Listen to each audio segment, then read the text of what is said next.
dos en uno. Hoy tendremos dos bautismos en una sola reflexión. Damos la bienvenida a esta reflexión bíblica en esta mañana y por favor abra su Biblia en Hechos capítulo 10 y versículo 44. Hoy tendremos la oportunidad de observar dos bautismos, uno del Espíritu Santo cuando el creyente acepta por la fe la persona del Señor Jesucristo, y otro, el bautismo físico en agua, el bautismo por inmersión. Abra su Biblia allí, ya está en Hechos capítulo 10 y versículo 44, porque aquí está Pedro explicando el Evangelio, el mismo Evangelio, el eterno Evangelio, el Evangelio bíblico, el Evangelio único y el Evangelio de Jesucristo. Entonces, mira que mientras él aún hablaba, dice el versículo 44, mientras aún hablaba Pedro estas palabras, el Espíritu Santo cayó sobre todos los que oían el discurso. ¿Cómo oían el discurso? Por supuesto, el oír fue acompañado de fe. Y mientras Pedro hablaba, la interrupción no fue una interrupción humana, fue una interrupción divina. Y cayó el Espíritu Santo sobre un grupo de gentiles.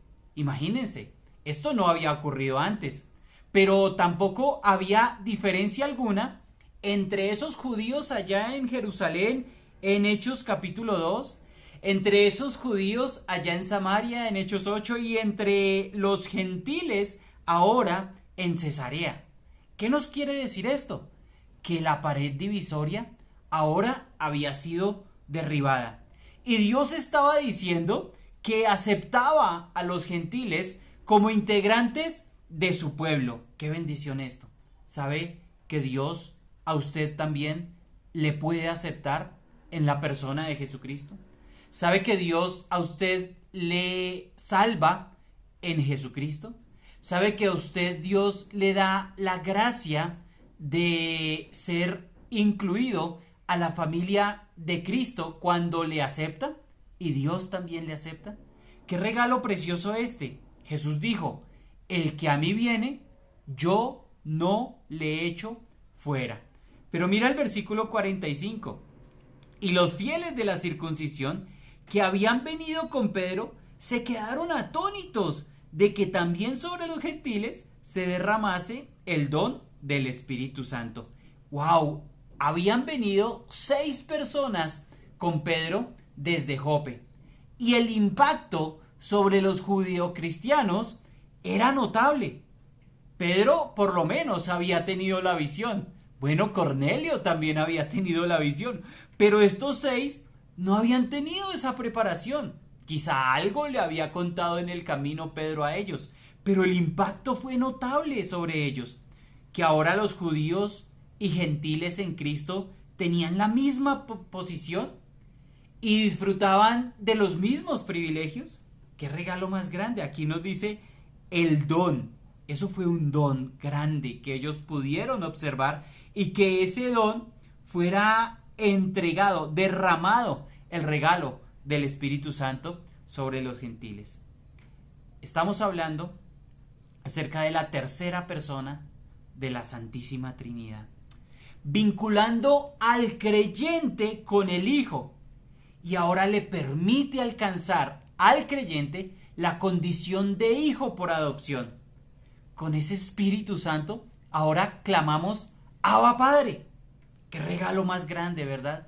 Qué don tan precioso que el cielo nos ha dado al Santo Espíritu, el bautismo del Espíritu Santo.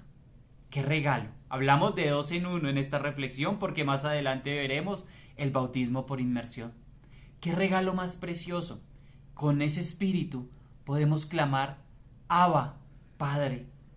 Algunos estudiosos nos han dicho, querido papá, querido Padre, mi amado Padre, mi Padre que me acepta, mi Padre que me recibe, mi Padre que me lleva de nuevo a casa, mi Padre que se interesa por mí, mi Padre que me cuida, mi Padre que me sustenta, mi Padre que me ama, mi Padre que me protege.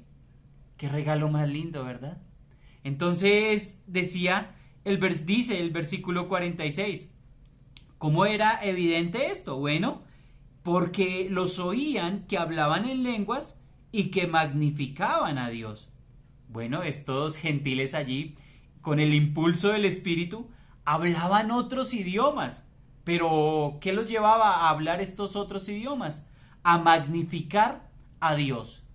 Sin ser judíos prosélitos, sin guardar la ley, sin haber obtenido la circuncisión física, estos hombres magnificaban a Dios.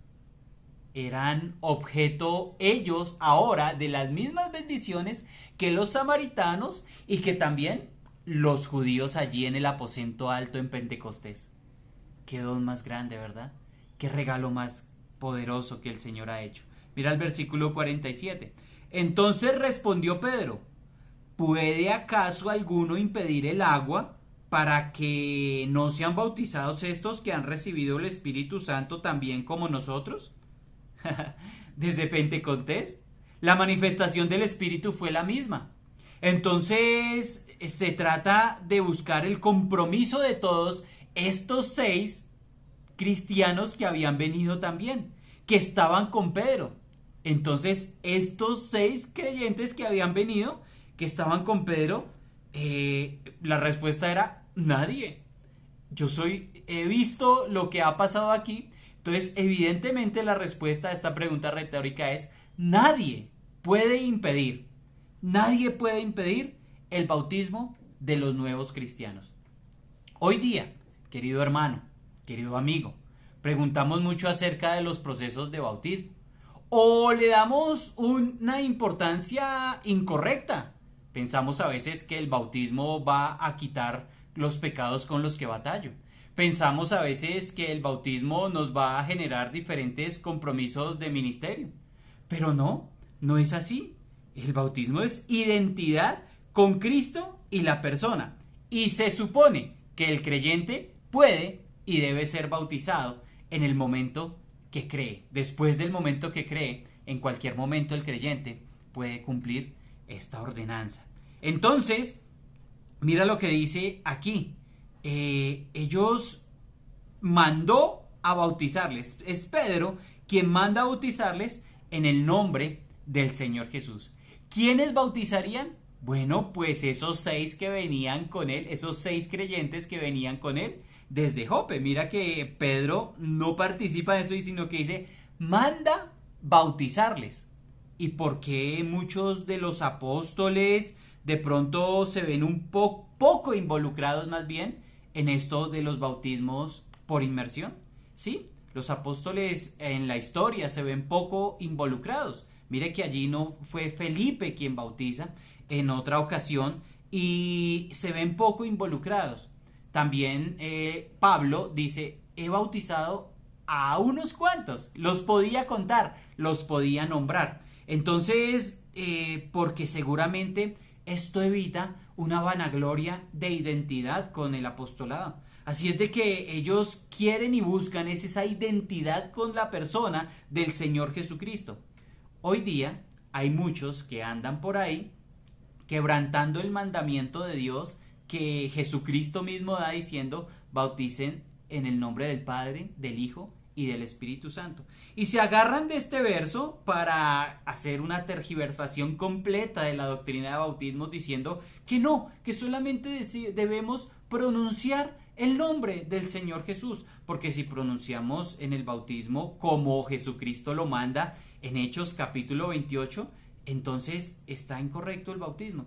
Y estos no son solamente sino fábulas y huecas sutilezas. Como está escrito, id y haced discípulos a todas las naciones, bautizándolos en el nombre del Padre, del Hijo y del Espíritu Santo, enseñándoles que guarden todo lo que os he enseñado. He aquí, yo estoy con vosotros todos los días, hasta el fin del mundo. Qué regalo precioso nos ha dado el Señor y qué instrucción tan clara, ¿no? Entonces, bautizamos en el nombre del Padre, del Hijo y del Espíritu Santo. Y también estos hombres quieren buscar es la identidad con la persona y obra del Señor Jesucristo. ¿A quiénes se bautizaban y a quiénes se bautizan? A los que han decidido ser cristianos, no son a otros. El bautismo es para discípulos, no solamente para profesantes. Desde el momento que una persona entiende la condición y puede creer en Cristo, entiende su condición caída de pecado y puede y desea y anhela a ese Cristo, a ese perdón, a esa persona y decide poner su fe en el Señor Jesucristo, puede y debe ser bautizado. Mira lo que dice aquí después. Entonces le rogaron que se quedase algunos días. Qué preciosa esa invitación, invitar a quedarse, porque todo creyente también debe ser instruido en la doctrina bíblica fundamental. Y qué precioso tiempo ¿no? Que habría ese tiempo de bendición, se quedase allí por algunos días para dar instrucción, para tener comunión. Bueno, pues no es diferente para nosotros hoy día. El cuerpo de Cristo es un regalo de gracia y debe ser y debe constituirse en un hábito de gracia, donde tú y yo en iglesia recibamos instrucción, recibamos tiempos de bendición, tiempos de comunión. Y esto es 2 en 1, 2 tipos de bautismos en una sola reflexión. Un buen día, mis hermanos, y bendiciones.